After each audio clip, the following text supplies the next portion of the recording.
नमस्कार दोस्तों, Indian classroom में आपका स्वागत है। आज हम लोग सॉल्व करने जा रहे हैं 24 अगस्त 2017 का पेपर, जो कि सुबह 9 बजे हुआ था।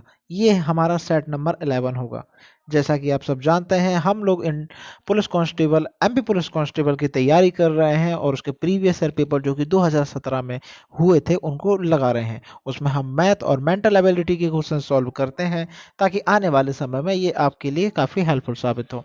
तो हमेशा की तरह वही कहूँगा, वीडियो को शुरू के लेकर लास्ट तक अच्छे से देखिए, ध्यान से देखिए और जो भी क्वेश्चंस इसमें कराए जा रहे हैं उनको प्रैक्टिस करिए, ताकि आने वाले समय में ये आपके लिए हेल्पफुल साबित हो।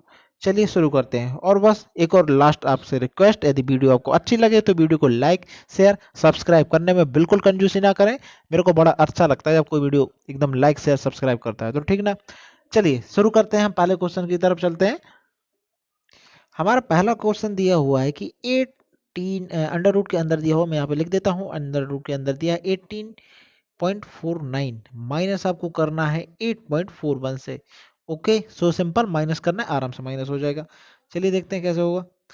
इसमें करना क्या है हमको। अच्छा, इसको आप कैसे निकालते हो, इसको आप निकाल लीजिए। हमारा किसका रूट स्क्वायर, ये हमारा रूट स्क्वायर 43 का। अब ये मेरे को कैसे पता चल गया 43 का होता है।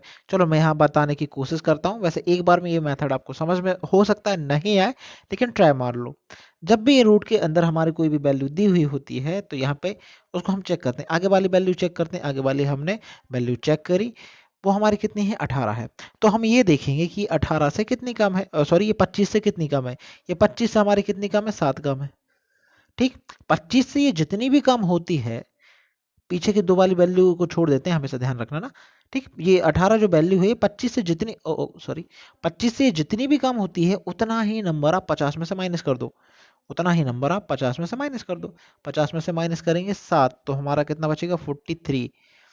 तो ये हमारा हो जाएगा 43। अब ये होता कैसे है, ये वैसे आपको समझ में हो सकता है नहीं आएगा, क्योंकि इसकी मैंने आपको शॉर्टकट बताई नहीं है। तो आपके पास वही बचपन वाला तरीका है, जब हम छोटे बच्चे थे इस प्रकार सवाल को सॉल्व करते थे, सुना होगा। बस इस प्रकार कर करके आप निकाल लेना, आपका आंसर आ जाएगा। ठीक, तो ये हो जाएगा 43। अब यहाँ पे पॉइंट लगा हुआ है, तो पॉइंट यदि रूट के अंदर पॉइंट 2 के बाद लगा हुआ है, मतलब पॉइंट के बाद 2 नंबर है, तो ये रूट के बाहर जब वो वैल्यू आती है तो 1 के पहले पॉइंट आ जाता है। ऐसे ये करेंगे तो ये तो आपको पता ही है, ये हमारा है 29 का। इन दोनों का डिफरेंस निकालेंगे तो आंसर आएगा 1.4 and we got the answer. चलिए अगले क्वेश्चन पे चलते हैं। ये वाला क्वेश्चन देखते हैं। देखिए इसमें ये वाला डायग्राम दिया गया है और इसमें डी ई एफ जो दिया हुआ है, डी ई एफ मतलब इसकी वैल्यू हमको दी हुई है 34। इसकी वैल्यू यदि 34 दी है तो आपने पूछा ए बी सी की वैल्यू बताओ। तो ये हमारा कौन सा है, करस्पॉन्डिंग एंगल हो गया। ये देखो, मतलब एक जैसा एंगल हो गया ये और ये। तो यदि ये 34 है तो ये भी 34 हो जाएगी। या तो आप ऐसे समझ लो, और यदि ऐसे भी समझ में नहीं आ रहा है तो ऐसे समझ लो कि एक एंगल बना हमारा ये, दूसरा एंगल बना हमारा ये। इसको हमने बोल दिया ए बी सी और इसको हमने बोल दिया डी ई एफ। ठीक, अब मैंने कलर किया चेंज, इसको थोड़ा ऐसे ऐसे ऐसे ऐसे ऐसे बढ़ा दो। ठीक, अब ये यदि हमारा 34 है तो अब ये वाला भी हमारा 34 हो जाएगा। कैसा हो जाएगा, एक एकांतर मतलब अल्टरनेट एंगल प्रॉपर्टी होती है उससे हो जाएगा। ठीक, अब यदि ये 34 है तो ये हमारा होता है सेम एंगल वाली प्रॉपर्टी। यदि ये 34 है तो ये भी हमारा 34 हो जाएगा। ठीक, मतलब आमने सामने वाले जो एंगल होते हैं वो बराबर हो जाते हैं। या तो आप ऐसे कर लो, और बस ये ना करना चाहो तो ये बहुत बड़ी फेमस प्रॉपर्टी है कि करस्पॉन्डिंग एंगल हमारे बराबर होते हैं। करस्पॉन्डिंग एंगल मतलब ये वाला एंगल इस वाले एंगल के समान है, इसलिए यदि ये 34 है तो ये भी 34 होगा। डेट सेट हो गया सॉल्व। तो हमारा आंसर कितना हो जाएगा, 34। एक, सॉरी, मैंने 36 बोल दिया, 34 है। ठीक, चलिए अगले क्वेश्चन पे चलते हैं। चलिए ये वाला क्वेश्चन देखते हैं। और ये वाला क्वेश्चन एक्चुअली मैं पहले कर चुका हूँ, तो इसलिए मुझे पता है कि ये क्वेश्चन गलत तरीके से दिया गया है। ये एक्चुअली ऐसा है, ये 3 हमारा बाहर है, अगला दिया है 2, ये दिया हुआ है मल्टीप्लाई, और यहाँ पे जो हमारा दिया हुआ है कितना दिया है, √3 2। एक मिनट, इसकी वैल्यू तो रूट में यहाँ पे थी नहीं शायद, मैं एक मिनट चेक कर लेता हूँ। 2√2 में दी हुई है, ठीक, ओके। 2√2 इंटू 3√49 ऐसा दिया हुआ है। ठीक, अब यदि आप करेंगे तो ऐसे आप आंसर मिल जाएगा। यदि आप इस वाले फॉर्मेट में सॉल्व करेंगे तो वो सॉल्व भी नहीं होगा, क्योंकि गलत प्रिंट हो गया है गलती से, कोई बात नहीं, होती रहती है। ठीक है, कर दीजिए। देखिए आपको ये पता होना चाहिए कि जब रूट का किसी रूट में मल्टीप्लाई होता है तो वही नंबर बचता है जो अंदर होता है, तो ये हमारा हो जाएगा 2। ठीक, तो बस यही प्रॉपर्टी यहाँ लगा दीजिए। देखो इस तरफ वाली वैल्यू को इस तरफ ही रहने दो, कोई उसमें हस्तक्षेप ना किया जाए। इस तरफ वाली वैल्यू को हम क्या करते हैं, वैल्यू को छूट गई क्या, अच्छा ये √2 है, सॉरी। ठीक, अब क्या करेंगे, आप इसका इसका और इसका मल्टीप्लाई करो। देखो ये जो हमारा ये बना है ये थोड़ा कलर चेंज करते हैं। हमारे ये 49 जो अंदर है वो हम जब रूट के बाहर निकालेंगे तो कितना हो जाएगा, 7। ये हो जाएगा हमारा 3। यहाँ पे मल्टीप्लाई करते हैं, देखिए इसका इसके साथ मल्टीप्लाई होगा तो कितना आ जाएगा, 2 आएगा। और उस 2 का फिर इसके साथ भी मल्टीप्लाई होगा तो हमारा फाइनली कितना आ जाएगा, 4 आ जाएगा। अब यहाँ पे हमारा कितना दिया हुआ है, 3 दिया हुआ है, तो इस 3 से ये 3 कट जाएगा। तो √1 की यदि मैं वैल्यू निकालूं तो √1 की वैल्यू मेरे पास कितनी निकल के आ जाएगी, 7 चौको 28, 28 मेरी निकल के आ जाएगी। अब मेरे को ए की वैल्यू निकालना है, मतलब मुझे क्या करना है, इसका जो रूट है उसको हटाना है। रूट हटाने के लिए क्या करूंगा, दोनों तरफ मैं कर दूंगा स्क्वायर। तो मेरे पास फाइनली ए की वैल्यू आ जाएगी 784। आई होप आपको समझ में आ गया होगा। और इतना तो आपको पता ही होगा कि रूट से ये हमारा जो स्क्वायर होता है, रूट होता है वो हट जाता है। ठीक, स्क्वायर से हमारा जो रूट होता है वो हट जाता है, कैंसिल हो जाता है। चलिए नेक्स्ट क्वेश्चन पे चलते हैं। चलिए ये वाला क्वेश्चन देखते हैं। देखिए इसमें हमारा ये डायग्राम बना हुआ है, तो टाइम को बचाते हुए मैं आपको सीधा बता देता हूँ कि कोई भी हमारा जो एंगल बना हुआ है वो हमारा किस पे बना, अर्धवृत्त पे बना हुआ है। मतलब ये बना हुआ है ऐसा, ये ऐसा। मेरा डायग्राम ज़्यादा अच्छा नहीं बनेगा पर आपको काम चलाना पड़ेगा। ये ऐसा, ये फिर ऐसा, और ये फिर ऐसा बन गया थोड़ा बहुत तो यार, ये ठीक है, वेल डन। ये हो गया ए, ये हो गया बी, ये हो गया सी, ये हो गया डी, और ये हमारा सेंटर हो गया ओ। ठीक, नीचे तो हमारा जो है, नीचे हमारा कुछ भी बना नहीं है।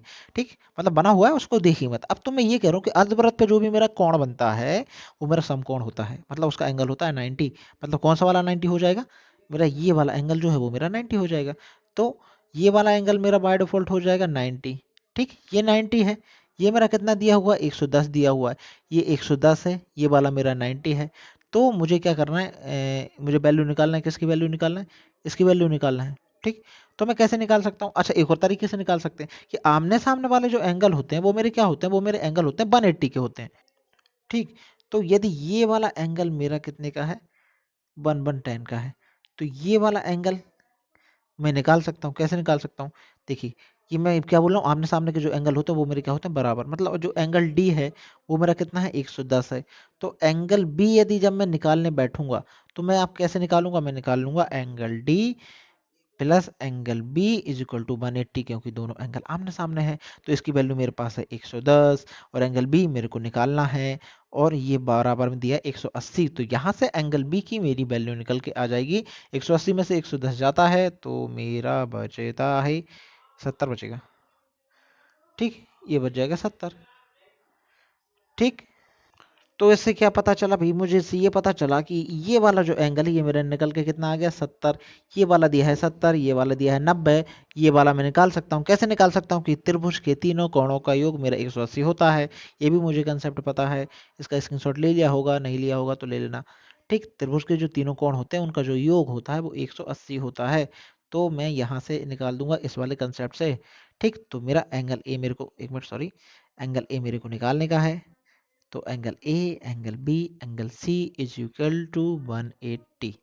ओके, अब यहाँ पे ए की वैल्यू मेरे को निकालना है, बी की वैल्यू मैंने निकाली है 70 है, सी की वैल्यू मेरे पास 90 है, और ये हो गया 180। और जब इसको आप सॉल्व करोगे तो बाकायदा आपके आएंगे 20। ये आपका आंसर हो जाएगा एंगल ए 20। सही जवाब, आई होप, या सही जवाब। ठीक है, और यदि आपको वीडियो अच्छी लग रही हो तो हंसते हंसते वीडियो को लाइक करिए, क्योंकि क्वेश्चन आप सीख रहे हैं।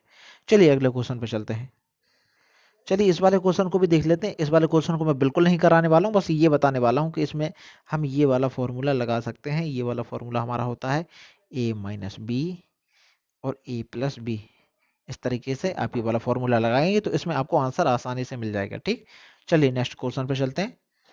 चलिए इसे करते हैं कि इसमें दिया है कि मेरी आयु 6 वर्ष बाद और 2 वर्ष बाद पूर्व के अंतर की 4 गुनी है, तो मेरी आयु क्या है? तो मैं मान के चलता हूँ कि मेरी प्रेजेंट आयु x है, तो फिर 6 साल बाद आयु कितनी हो जाएगी? 6 साल बाद हो जाएगी x प्लस 6, और फिर 2 साल पहले क्या हो जाएगी? 2 साल पहले हो जाएगी x माइनस 2। इसका जो डिफरेंस है उसकी 4 गुना है वर्तमान आयु। ये रही वर्तमान आयु। इसको सॉल्व करना, इसको बड़ा वाला ब्रैकेट लगा देते हैं ताकि कंफ्यूजन ना हो। ठीक है, इसको सॉल्व करना और आपका आंसर जो आएगा 32 आ जाएगा। ओके, चलिए नेक्स्ट क्वेश्चन पे चलते हैं। ये बहुत सिंपल सिंपल है, इसमें अपन टाइम वेस्ट नहीं करते हैं, टाइम जितना बचेगा उतना सही है, क्योंकि बहुत बार परेशानी आती है क्वेश्चन को जमाने में, तो वो मैं बता रहा हूँ, बाकी कैलकुलेशन तो आपको करना ही पड़ेगा। चलिए नेक्स्ट क्वेश्चन में चलते हैं। देखिए अगला क्वेश्चन क्या कह रहा है कि ए बी सी डी एक समचतुर्भुज है। समचतुर्भुज बना लीजिए। ये हमारा बन गया समचतुर्भुज, इसकी चारों भुजाएं बराबर होती हैं, लेकिन इसके जो एंगल होते हैं वो बराबर नहीं होते। ये हमेशा पैरेलल लाइन पे बनता है, हमारा याद रखना। इस प्रकार की लाइनें आती हैं इसमें ना, आमने सामने की भुजाएं बराबर होती हैं। किसमें? समचतुर्भुज में। अब यहाँ पे एक हमारा, चलो पहले नेमिंग कर देते हैं। ये हो गया ए, ये हो गया बी, ये हो गया सी, और ये हो गया डी। और यहाँ पर जो दिया हुआ दिया हुआ है सॉरी, बी सी ए, ये रहा बी, ये सी, ये बी सी ए, ये जो दिया हुआ है ये हमारा कितना दिया हुआ है? ये दिया है 66। अच्छा ठीक है, अंदर ही लिख सकते हैं अपन, छोटा सा लिख देते हैं। ये हमारा कितना दिया हुआ है? ये हमारा दिया है 66। यदि ये 66 दिया है तो पूछा क्या है? सी ए डी।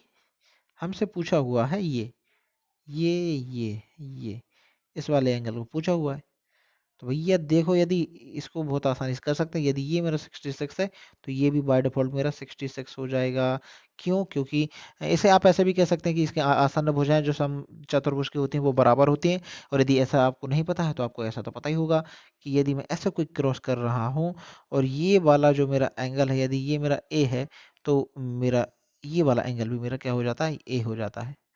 ठीक, तो ऐसे यदि ये है तो उसके अपोजिट वाला एंगल मेरा बराबर होगा। तो ये भी 66, तो ये भी 66।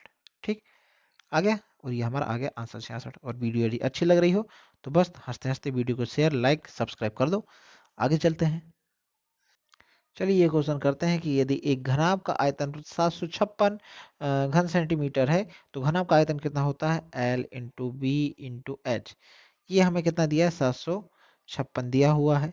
आगे दिया है यदि इसका आधार का क्षेत्रफल 108 है। आधार का क्षेत्रफल, देखो हमारा जो घनाभ बनता है वो ऐसे बनता है, ये रहेगा। ठीक, ये हमारा आधार हो जाएगा, ये फिर ऐसे ऐसे ऐसे ऐसे, ये हम बनाते हैं घनाभ। ठीक, तो जो आधार बनेगा आप देखने की कोशिश करना, वो आधार मेरा कैसा बनेगा? रेक्टेंगल टाइप का ही बनेगा। ठीक, तो या फिर घनाभ टाइप का बनेगा आधार, मतलब ऐसा इस टाइप का होगा आधार। ठीक, ये तो बस एक जैसा बन गया। ये जो आधार होगा मेरा, आधार इस टाइप का होगा, है कि नहीं? अब इसमें देखिए लंबाई और चौड़ाई होती है, लंबाई और चौड़ाई का ही तो क्षेत्रफल दिया है। ये हमारी हो जाएगी लेंथ, इसको लिख देते हैं। ये हो जाएगी हमारी लेंथ और ये हो जाएगी हमारी ब्रेथ। इन दोनों का ही तो क्षेत्रफल हमको दिया हुआ है। क्या दिया हुआ है? 108। तो इन दोनों की जगह कितना रख देंगे हम? 108। एच हमें पता नहीं है, ये हमारा दिया हुआ है 756। बस इसको हटा दो और सॉल्व कर दो। जब आप इसको इससे काटेंगे तो आपका जो आंसर आएगा, आंसर आ जाएगा 7। तो हाइट कितनी आ जाएगी? 7। कैलकुलेशन में पहले सॉल्व कर चुका हूँ तो इसलिए मैं सॉल्व नहीं कर रहा हूँ। तो आप अपने हिसाब से सॉल्व कर लिए तो ज़्यादा अच्छा रहेगा। ठीक, अगले क्वेश्चन की तरफ चलते हैं। देखिए ये वाला क्वेश्चन करते हैं कि एक कुर्सी को 360 रुपए में बेचने पर, मतलब एसपी मेरा कितना दिया हुआ है? 360 दिया हुआ है। 360 रुपए में बेचने पे एक दुकानदार को लागत की 10% हानि होती है। लागत बोले तो सीपी, सीपी यानी होता है लागत, क्रेमूल, क्रेमूल पर 10% की हानि होती है। यदि वह उसे 420 रुपए में बेचता है तो उसे लाभ बताना है। लाभ कितना होगा? तो ये तो हमें वैसे ही पता है कि लाभ हो या हानि हो, हम निकालते किसमें हैं? हम निकालते हैं हमेशा सीपी पे। तो ठीक है, अब हमें सीपी तो पता नहीं है, तो सीपी को हम मान लेते हैं एक्स, कि x का 10% यदि हानि हो गई है। मैं हमेशा कहता हूँ जो चीज़ हमारे पास बच जाती है हम उसको लेके सॉल्व करते हैं। 10% की हानि हो चुकी तो हमारे पास बचा कितना है? 90 बचा हुआ है। 100 में से 90 माइनस कर दो, बराबर में हम कितना रख देंगे? 360। सॉल्व कर दो, एक जीरो से एक जीरो गया, 9 चौको 36, ये हो गया 40, और एक और जीरो यहाँ से ले जाएंगे तो ये हो जाएगा 400। तो वो चीज़ हमारे पास कितने की है? x की वैल्यू कितनी आ गई? 400, मतलब वो चीज़ हमारे पास है 400 की।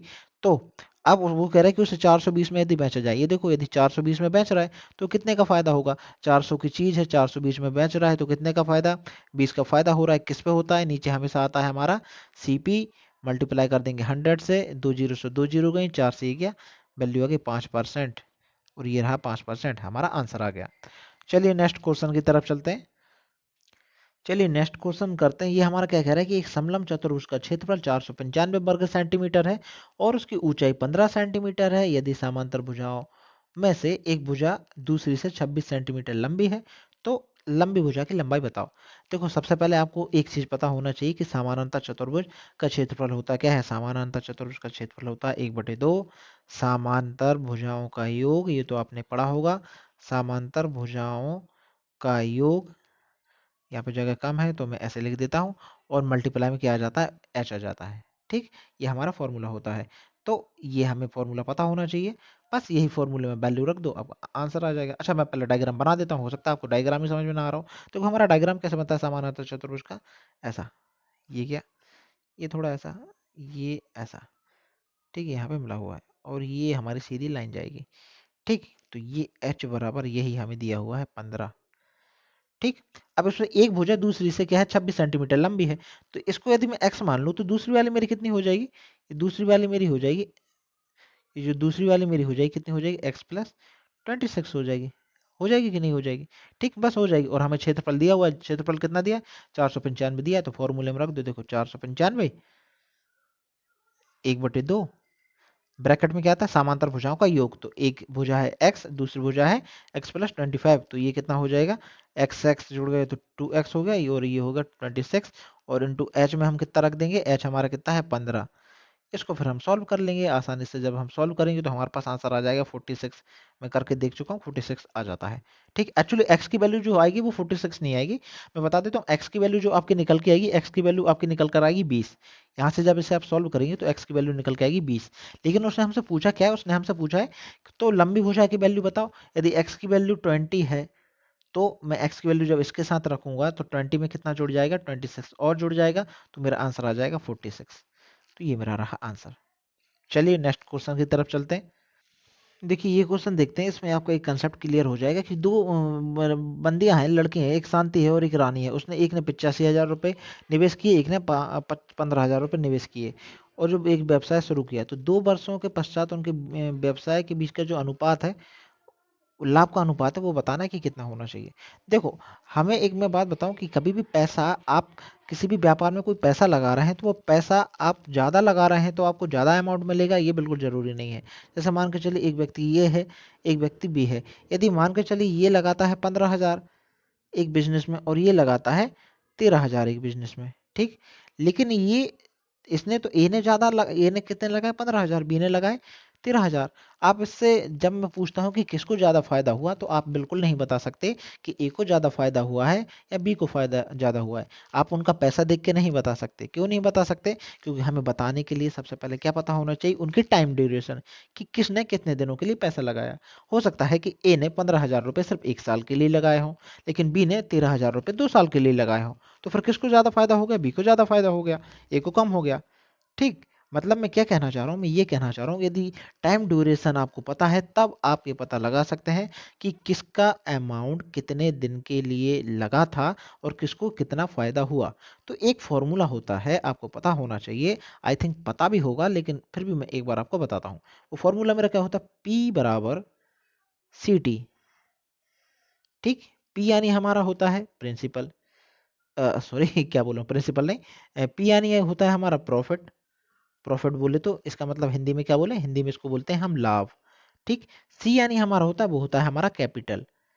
कैपिटल कैपिटल यानी कितना पैसा आपने लगाया, मतलब मनी, इसको क्या बोलते हैं, पैसा बोल देता हूं मैं, मतलब जितना भी पैसा, या फिर यूं कहूं धन, जितना भी धन आपने बिजनेस में लगाया। और टी यानी हमारा क्या होता है, टाइम। टाइम ड्यूरेशन, मतलब इसको मैं क्या बोल सकता हूँ, समय बोल सकता हूँ, कितने समय के लिए आपने लगाया। ये तीन ही चीजें होती हैं, ये तीन चीज यदि आपको पता है तो डेफिनेटली आप उसमें प्रॉफिट या लॉस निकाल सकते हैं। तो इसमें हमसे क्या पूछा गया, इसमें हमसे उसने प्रॉफिट का अनुपात पूछा हुआ है। ठीक, प्रॉफिट का अनुपात पूछा हुआ है, तो इसको हम कैसे सॉल्व करेंगे, देखो इसको मैं हटा देता हूं, 1 मिनट का टाइम दीजिए। ये हट गया, चलिए ठीक है। अब उसने प्रॉफिट का अनुपात पूछा है तो ऊपर एक वैल्यू आ जाएगी, देखिए मैं क्या निकालूंगा, P1 अपॉन P2, मुझे दो लोगों का प्रॉफिट निकालना है। ठीक, तो मैं ऊपर क्या लिखूंगा, C1 into C1, T1 sorry, और नीचे क्या लिखूंगा, C2 अपॉन में T2। अब C1 की वैल्यू कितनी है, मतलब C1 बोले तो कैपिटल, शांति ने कितना कैपिटल लगाया, शांति ने लगाया 85,000, तो मैंने कितना लिख दिया 85,000, 1 2 3, मल्टीप्लाई कर दूंगा टी, कितने समय के लिए लगाया, देखो इसमें कहीं भी टाइम दिया है, क्या दिया है, देखो 2 वर्षों के अंत में, मतलब दोनों ने 2-2 साल के लिए लगाया, इसने भी 2 साल के लिए लगाया। नीचे कौन है, रानी, रानी ने कितना रुपए लगाया, रानी ने लगाया 15,000 रुपए, कितने समय के लिए लगाया, इसने भी 2 साल के लिए लगाया, तो जो भी कट पट रहा है उसको काट पीट दो, 2 से 2 कट गया, 3 जीरो से 3 जीरो कट गई, 5 से काट दीजिए, 17 पंजे होता है 85 और 5 दिए होता है 15, ठीक, तो हमारा कितना हो जाएगा 17/3, तो हमारा आंसर कितना हो जाएगा 17:13। आई होप आपको समझ में आया होगा। एक्चुअली ये क्वेश्चन बहुत सिंपल था, मैं कराना इसलिए चाह रहा था ताकि आपका एक कंसेप्ट क्लियर हो जाए, ये बिजनेस वाला, पार्टनरशिप वाला, इसलिए मैंने ये क्वेश्चन करा दिया। यदि ये क्वेश्चन समझ में नहीं आया हो तो रिपीट करके देखना, समझ में आ जाएगा। उसके बाद भी समझ में ना आए तो कमेंट ऑप्शन बढ़िया दिया है यूट्यूब ने, उसका उपयोग करिए और उसमें लिखिए कि सर हमको समझ में नहीं आया, मैं आपको बाद में समझा दूंगा दोबारा, ठीक। और यदि वीडियो अच्छी लग रही हो और हेल्पफुल लग रही हो तो वीडियो को भैया शेयर कर दो यार, जल्दी से लाइक वाइक भी कर दो, लाइक वाइक नहीं करते हो, देख लेते हो इतने सारे लोग, ठीक ना। चलिए अगले क्वेश्चन की तरफ चलते हैं। देखिए ये क्वेश्चन भी एक बढ़िया किस्म का क्वेश्चन है, इसको करते हैं कि एक दल ने 16 मैच जीते और 5 मैच तो हार गया, यदि ये मैच खेले गए कुल मैचों का 70% प्रदर्शन करता है, मतलब अभी तक उन्होंने 70% ही मैच खेले हैं, तो दल को कितने अधिक मैच जीतने चाहिए जिससे कि 80% जीत का रिकॉर्ड हो जाए। तो देखो 16 मैच जो कि वो जीत गए, 5 मैच जो कि वो हार गए, हार को मैं बता रहा हूँ एल से, मतलब लूजर, लॉस हो गए, तो टोटल कितने मैच हो गए हैं, 16 और 5 जोड़ा तो हमारा आएगा 21। ये जो 21 मैच है, 21 मैच किसके बराबर दिए हुए हैं, 70% के, 70% की वैल्यू ही तो बता रहे हैं 21 मैच, तो आप 100% की वैल्यू निकाल लीजिए। 100% की वैल्यू निकालने के लिए आप क्या करोगे, पहले यहाँ से 1% की वैल्यू निकालोगे, उसको हम रख देंगे 21 के नीचे, कितना आ जाएगा 70, और दोनों तरफ 100 का मल्टीप्लाई, इधर भी मल्टीप्लाई और दूसरी तरफ भी 100 का मल्टीप्लाई, एक जीरो से एक जीरो कट जाएगा, 7 से 21 जाता है 3 बार, तो ये आ जाएगा 30, ठीक। हमारे 100% मतलब 30 मैच हो गए हैं, 30 मैच, टोटल 30 मैच है।